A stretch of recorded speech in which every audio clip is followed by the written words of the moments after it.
Shalom Bapak Ibu dan Saudara yang dikasihi Tuhan. Shalom. Sebelumnya kita akan berdoa untuk mohon bimbingan Tuhan. Bapak Surgawi yang kami kenal dengan nama Tuhan Yesus, kembali pada pertengahan bagian ini Tuhan, kami ingin belajar akan kebenaran firman-Mu Tuhan. Kami percaya bahwa firman-Mu sanggup menguatkan kami, diterang dan suluh bagi jalan kami. Dan dalam firman-Mu ada janji-janji yang indah dalam hidup kami. Amin. Pakailah hamba-Mu yang sederhana ini untuk menjadi alat-Mu Tuhan, agar apa yang kami sampaikan, saya sampaikan saat ini Tuhan, kiranya benar-benar keluar dari hati dan pikiran Bapak Surgawi. Tuhan akan bungkus kiranya kami semua Tuhan dengan pasal kudus-Mu.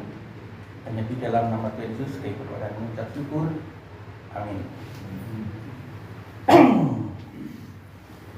Agak batuk nih.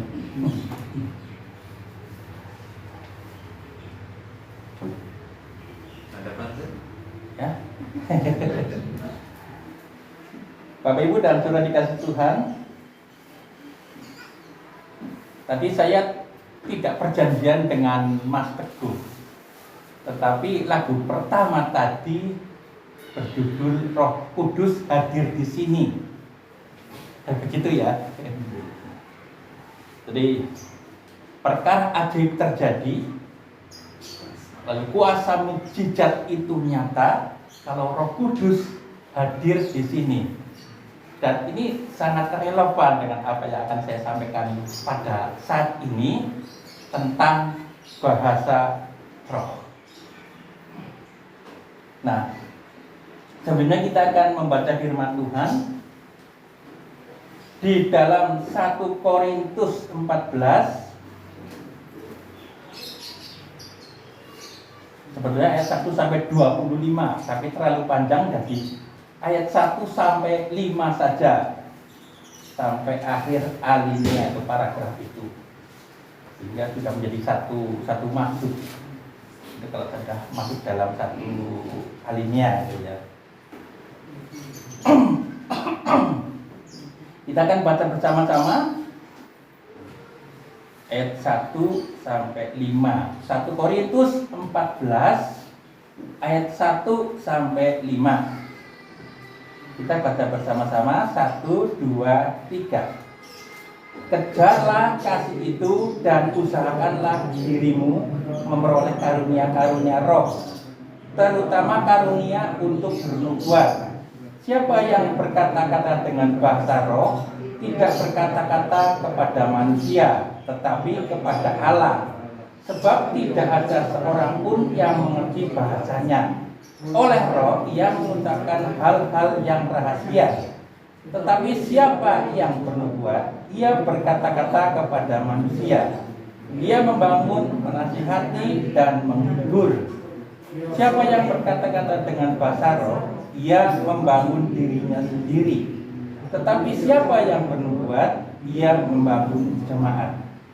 Aku suka supaya kamu semua berkata-kata dengan bahasa roh, tetapi lebih daripada itu supaya kamu bernubuat, sebab orang yang bernubuat lebih berharga daripada orang yang berkata-kata dengan bahasa roh, kecuali kalau orang itu juga menafsirkannya, sehingga jemaat dapat dibangun. Bapak Ibu dan Saudara yang dikasihi Tuhan, memang namanya bahasa roh itu sering menjadi topik perdebatan atau kontroversi, tidak hanya di dalam satu gereja, tapi juga antar gereja. Ada pertentangan di sana masalah bahasa roh, terutama gereja karismatik dengan gereja presbiterios atau gereja protestan. Satu percaya, satu tidak, atau satu ragu-ragu dan merasa tidak begitu penting.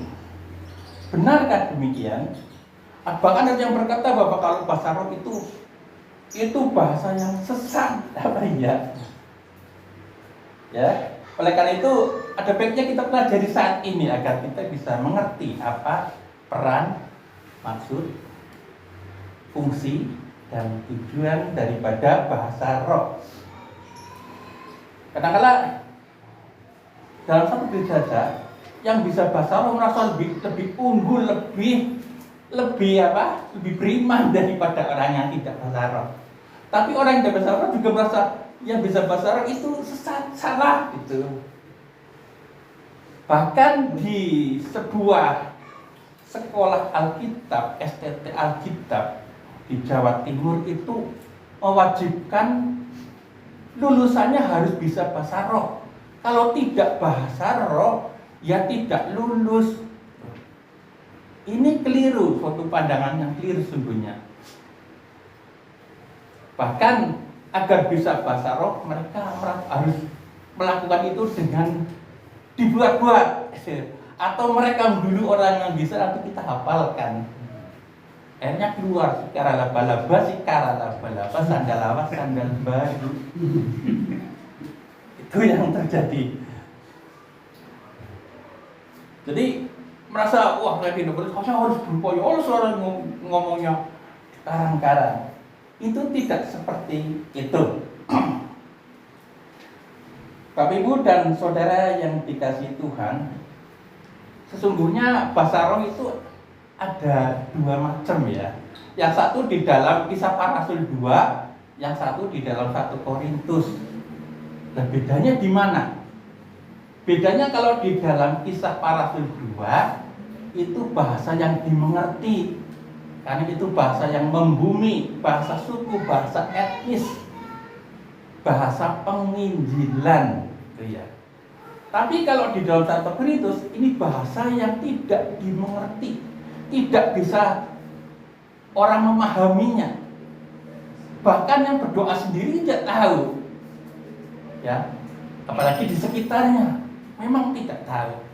Yang tahu hanya yang berdoa, roh orang yang berdoa, dan Tuhan sendiri. Coba kalau kita perhatikan baik-baik kata bahasa roh.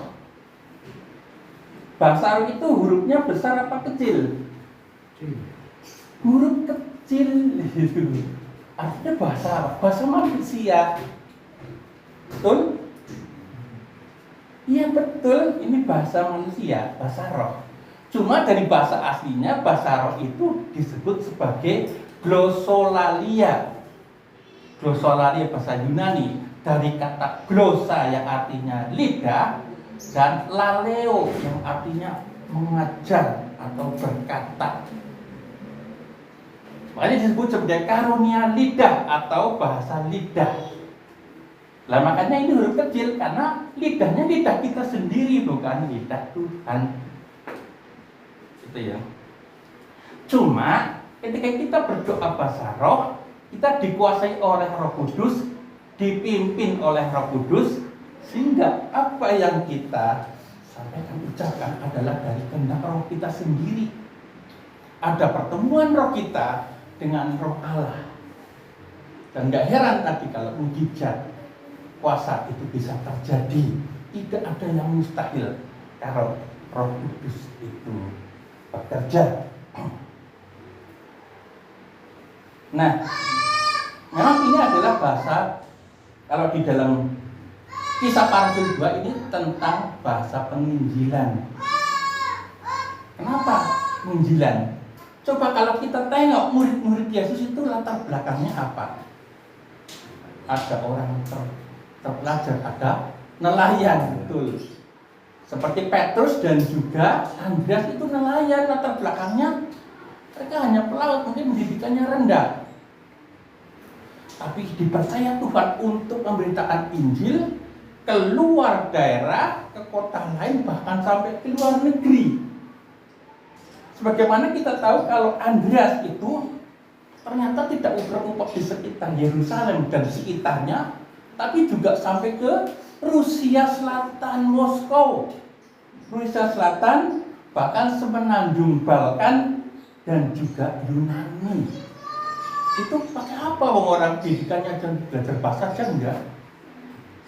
Itulah bahasa roh yang berfungsi, yang memampukan ada silang bahasa, sehingga orang bisa mengerti apa maksud tujuan daripada karya keselamatan Tuhan Yesus Kristus. Amin. Juga Bartolomeus atau disebut juga Nathanael, dia menginjili sampai Mesopotamia, Armenia, Turki, bahkan India. Tahu Armenia? Armenia itu Jerman. Latar belakang pendidikan rendah tapi bisa berbahasa sana. Itu karena Roh Kudus yang memampukan, Roh Kudus yang menguasai, dan Roh Kudus yang memimpin mereka. Amin. Lalu Matius panggung cukai, dia juga menginjili sampai ke Ethiopia, Afrika, lintas benua, bisa-bisa karena bahasa roh yang bermain.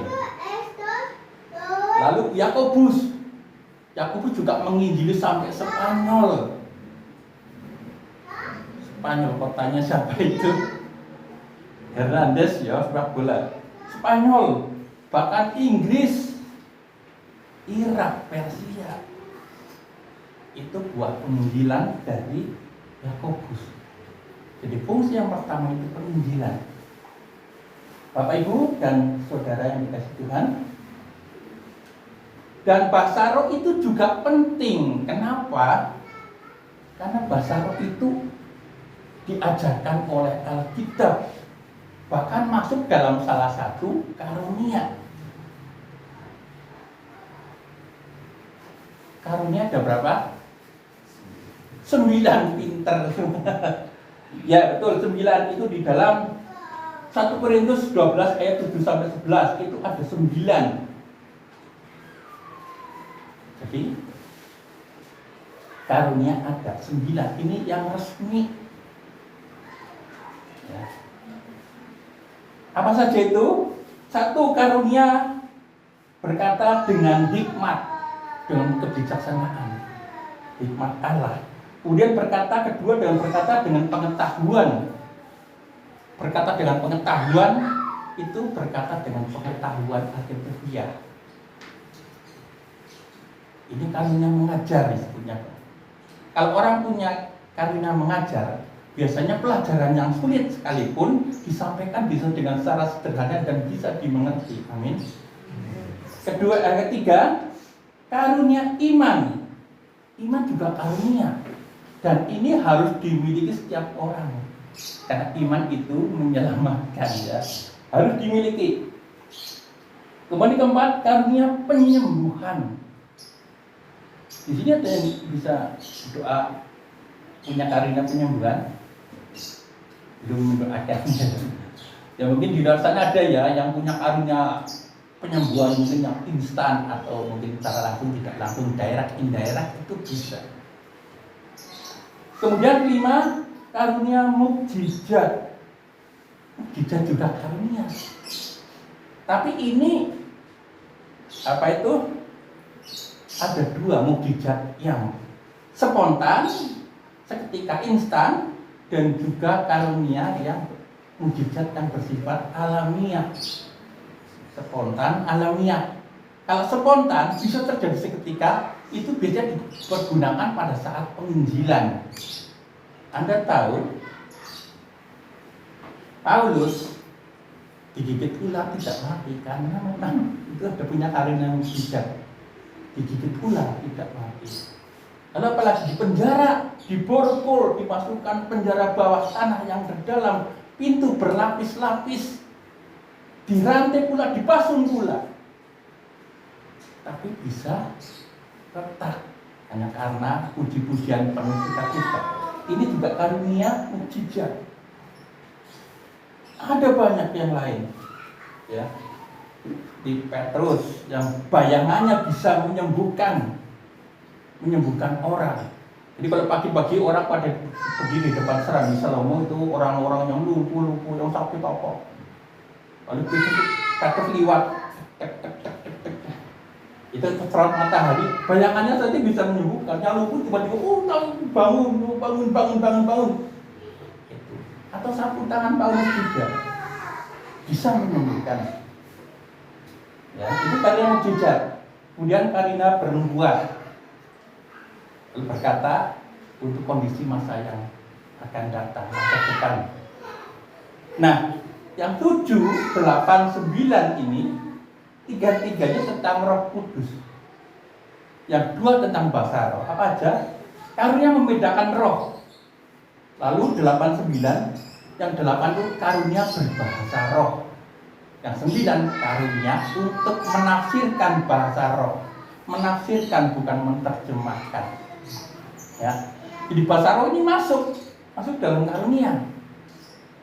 Sebagai fasilitas dari Allah sendiri untuk kita pergunakan untuk membangun jemaat, membangun tubuh Kristus, untuk melayani,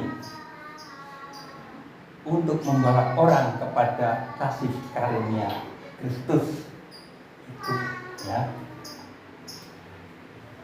Nah, tiap orang tentunya minimal punya satu karunia, ya. Bisa saja lebih. Saya kurang tahu saya punya karunia berapa itu, satu lebih atau, ya. Nah itu. Tetapi di luar karunia itu ada talenta. Ini sekitar pendahuluan saja. Jadi bermain musik apa itu masuk karunia? Tidak ada berarti talenta. Lalu karunia apa lagi? Karunia dekorasi, ya. Karunia memberi. Tidak semua orang bisa memberi. Lalu mengelola keuangan, karunia mengurus rumah tangga gereja. Mungkin seperti Mbak Siti itu, karunia mengurus rumah tangga gereja. Lalu karunia memasak untuk jemaat, untuk kepentingan gereja. Ada di sini, ya. Ada Mbak Gini, ada Bu Teguh, itu punya karunia, ada talenta ini. Lalu melatih vokal, melatih musik, dan lain-lain. Itu maksudnya talenta. Tapi di luar talenta ada lagi bakat. Kalau bakat itu macam-macam, ya, tapi tidak berhubungan dengan rohani karunia. Oke, kita langsung saja. Apa fungsi bahasa roh? Fungsi bahasa roh ada dua. Yang pertama, mengucapkan hal-hal yang rahasia. Mengucapkan hal-hal yang rahasia. Ini ayat berapa? 2, ya. Mengucapkan hal-hal yang rahasia. Maka disebut bahasa roh itu sebagai bahasa doa. Dan bahasa roh ini tidak bisa dimengerti oleh manusia atau iblis. Bapak Ibu dan saudara dikasih Tuhan, saya pernah menonton film perang yang judulnya Windtalkers. Windtalkers itu disutradarai oleh sutradara John Woo dari Mandarin. Peran utama Nicolas Cage, ya. Nah, kisah dari Windtalkers ini adalah tentang pembicara sandi. Itu terjadi perang antara Amerika dengan Jepang. Nah, kalau Amerika itu pasukan di sini yang di front garis depan itu selalu kontak dengan atasannya atau komandan di luar. Tetapi percakapan ini bisa dikuping, disagap atau dimonitor oleh Jepang. Jadi strategi apapun nanti ketahuan oleh Jepang. Sehingga Jepang mendahului nyerang, dan membuat porak-poranda pasukan Amerika. Lalu pasukan Amerika itu berpikir pasti ada yang bocor. Selalu strategi kita diketahui oleh Jepang.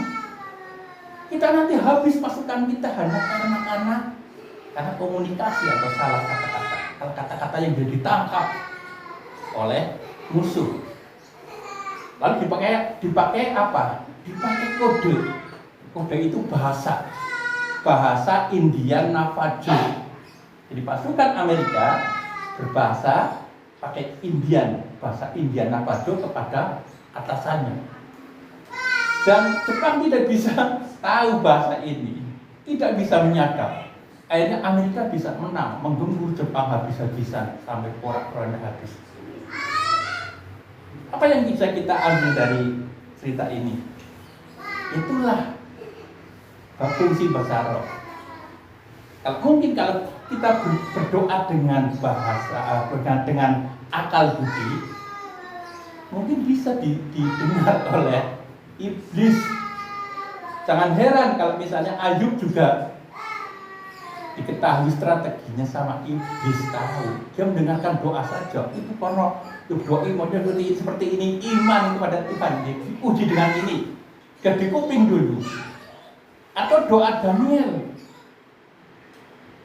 juga sudah dikuping oleh iblis. Makanya jawaban Daniel itu doanya agak lama, karena ada peperangan antara malaikat Tuhan dengan malaikat yang jatuh. Yang nyadap ini malaikat jatuh.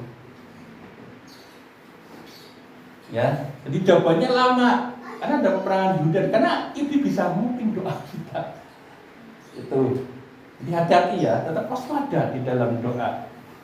Itu kalau doa dengan bahasa asli. Tapi kalau pakai doa bahasa roh, tidak didengar, tidak ada yang mendengar. Iblis tidak bisa mungkin kita. Nah, kita seperti berjalan di jalan tol mulus, ya, tidak ada hambatan. Bapak Ibu dan saudara yang dikasihi Tuhan, memang pekerjaan iblis itu menghasut, ya, mereka mendengar lalu menghasut kita. Lalu kita bisa dilemahkan oleh iblis. Kita pernah dengar tentang Frankie Sihombing. Ada yang dengar ini? Frankie Sihombing itu pencipta dan penyanyi lagu-lagu rohani yang terkenal ini. Pencipta dan penyanyi sekaligus. Dan dia banyak mendapatkan materi dari lagu-lagu rohani ini, baik melalui YouTube atau mungkin melalui penjualan kaset. Dia penyanyi, tetapi juga bisa digocok oleh iblis. Dia sudah punya istri dan 3 orang anak, Frankie Sihombing ini. Lalu apa yang terjadi? Dia berselingkuh dengan Feby Fabiola, seorang artis itu, tahu ya? Nah, sampai istrinya ditinggalkan itu. Karena strateginya diketahui oleh iblis. Iblis menghasut dia. Bapak Ibu dan saudara dikasih Tuhan, waktu kami kuliah di STII dulu, itu ada kelompok doa. Di kelompok doa itu kalau tidak salah 666, masing-masing kelompok ini dipimpin oleh dosen satu. Kebetulan saya dosennya Pak Suko itu. Nah, kelompok doa ini juga menerima curhatan para anggotanya, para mahasiswa. Ya. Dan ini dimaksudkan agar tidak bocor. Jadi tidak heran kalau ada yang saya naksir itu kok, saya naksir teman kuliah itu, seperti itu dulu. Ini dia yang naksir Alderman gitu. Tapi kalau curhat itu, namanya curhatnya kepada waktu kan yang lain mendengarkan, akhirnya jadi seperti sebuah pegangan senjata untuk meledek gitu, membuli. Jadi kalau kita berbicara di depan manusia itu, kalau mendengarkan bisa jadi senjata, ya. Jadi kalau bahasa roh itu bisa dipakai di dalam jemaat seperti ini, tapi juga bisa untuk saat teduh di rumah sendirian. Cuma kalau di dalam forum gereja ini sebaiknya harus ada penterjemah, ya. Tapi kalau berbicara saja enggak apa-apa, karena kata Paulus jangan melarang orang yang berbicara bahasa roh. Tapi kalau di rumah kita bisa leluasa.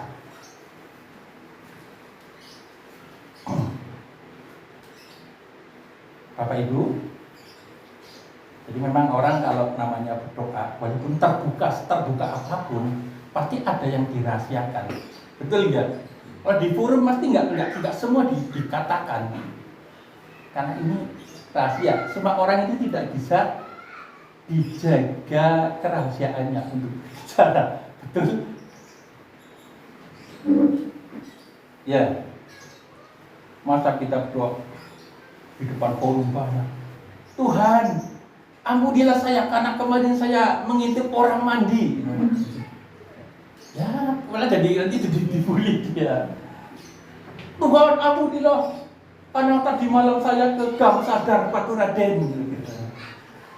Ya enggak mungkin ya. Tuhan, ampunilah saya berselingkuh dengan Inem gitu, enggak bisa.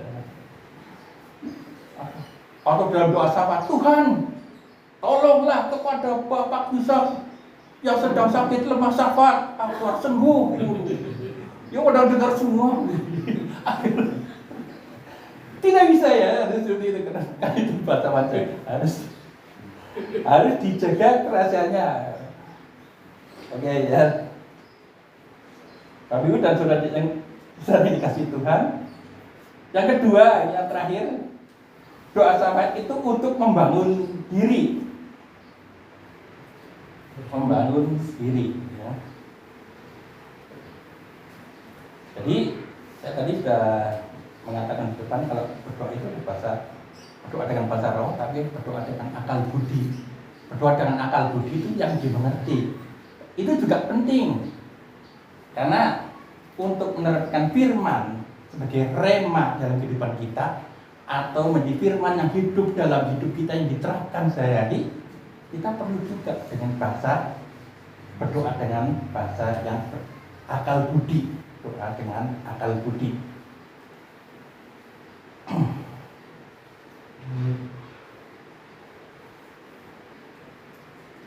Nah, bahasa roh itu penting ya, karena itu menembus batas ke depan. Mungkin kalau kita mendoakan anak-anak terbatas, Tuhan, doakan anak saya agar pintar dan dipimpin Tuhan dalam kelakuannya, perilakunya, tidak terus dengan firman Tuhan. Tetapi apakah kita tahu bahwa anak kita mungkin di dalam kamar membuka HP tentang situs-situs porno, bisa. Atau dia mencintai seseorang yang salah, atau sejenis dan sebagainya, bisa.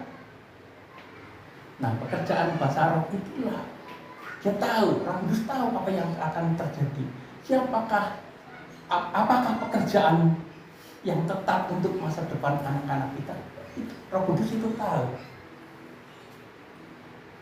Lalu siapa jodohnya? Roh Kudus tahu. Itulah fungsi bahasa roh. Juga kalau kita mendoakan orang tua, kalau pakai bahasa dengan doa dengan akal budi, mungkin kita hanya berdoa, Tuhan, berilah panjang umur kepada orang tua saya, berilah dia kesehatan yang baik. Tetapi apakah kita tahu apa yang terjadi di dalam benak dia? Mungkin dia membenci saudaranya. Membenci itu dosa, membenci itu maut ya. Membenci sama dengan membunuh. Ada hal yang tidak kita tahu, tetapi Roh Kudus tahu. Jadi kita tidak perlu dengan bahasa roh. Tapi saya tidak mengajak mewajibkan ini, karena ini memang bahasa roh itu tidak bisa dipelajari, karena ini karunia datang dari Tuhan sendiri. Bapak Ibu dan saudara dikasih Tuhan, saya latar belakangnya itu gereja baptis dulu. Dan gereja baptis itu tidak mengajarkan bahasa roh. Saya waktu remaja pernah ikut persekutuan Oikomen Purwokerto itu pernah.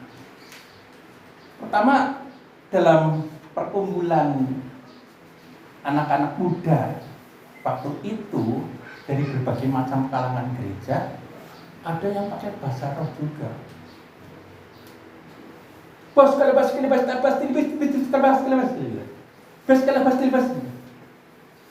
Lah saya meniru juga. Wajib rumah. Saya seperti melecehkan mereka. Bahkan sampai di STII ada juga, karena STII kan interdenominasi saja berbagai gereja. Juga bahasa saya melecehkan. menyelesaikan juga.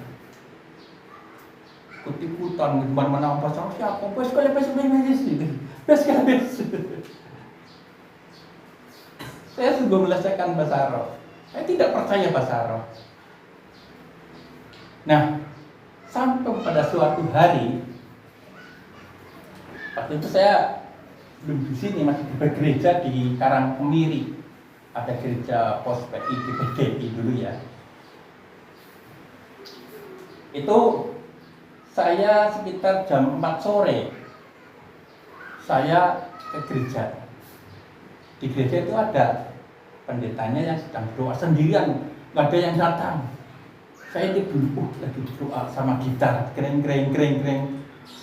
Mau masuk apa enggak ya saya ya? Apa pulang saja ya? Kalau pulang itu hari hujan. Aduh, ini hujan. Nah, kalau masuk nanti kita terikat di doa sampai lama. Tapi saya coba masuk ke dalam, ikut berlutut, ikut menyanyi. Dan apa yang terjadi? Tuhan menjamah saya dengan bahasa roh sampai saya menangis. Kalau saya susah sekali untuk nangis dan berkata-kata dengan bahasa roh. Dan sejak saat itu saya mempunyai bahasa roh.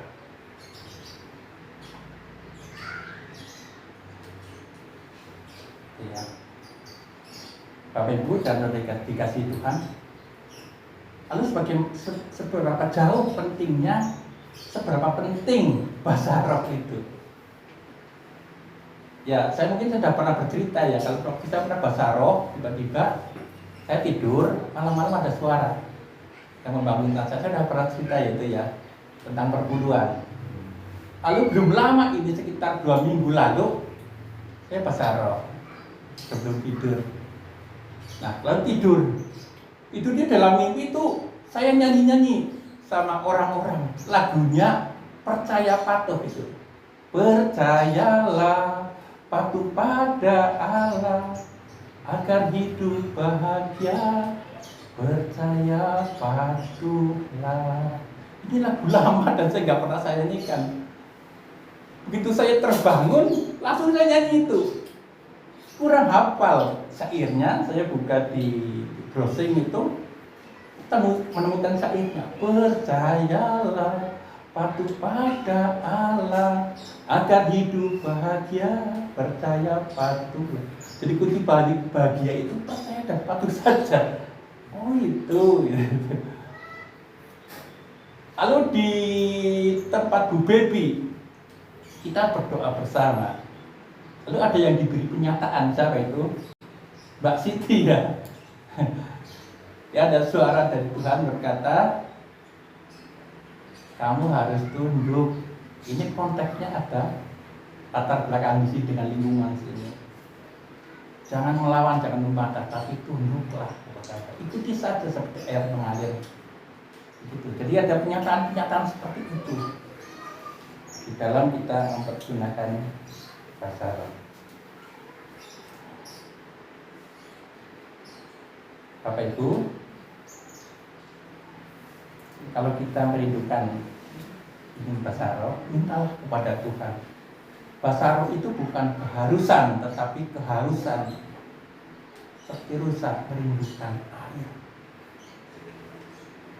Kalau kita minta dengan sungguh-sungguh, kita akan diberi juga. Amin. Mari kita akan berdoa untuk firman Tuhan, menyampaikan firman Tuhan saat ini.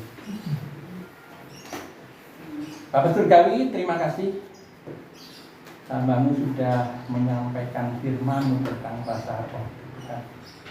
Bagaimanapun juga bahasa roh itu penting, karena Tuhan yang menciptakannya, Tuhan yang mengadakannya. Mustahil tidak ada gunanya kalau ada sesuatu yang dari Tuhan. Bahkan itu termasuk salah satu karunia roh kita. Biarlah kami semua, Tuhan, akan menghargai bahasa roh, karena ini dari Roh Kudus sendiri, Tuhan. Terima kasih Bapak Surgawi. Kiranya Tuhan dapat melakukan pengertian dan hikmat-Mu kepada jemaat kita buat di sini. Kiranya selepas dari dari tempat ini Tuhan terus mengajar, mendidik kami dengan kuasa Roh Kudus Tuhan, dan semuanya akan berujung kebaikan dari Tuhan. Terima kasih Bapak Surgawi, di dalam nama Tuhan Yesus kami berdoa dan mengucap syukur. Amin.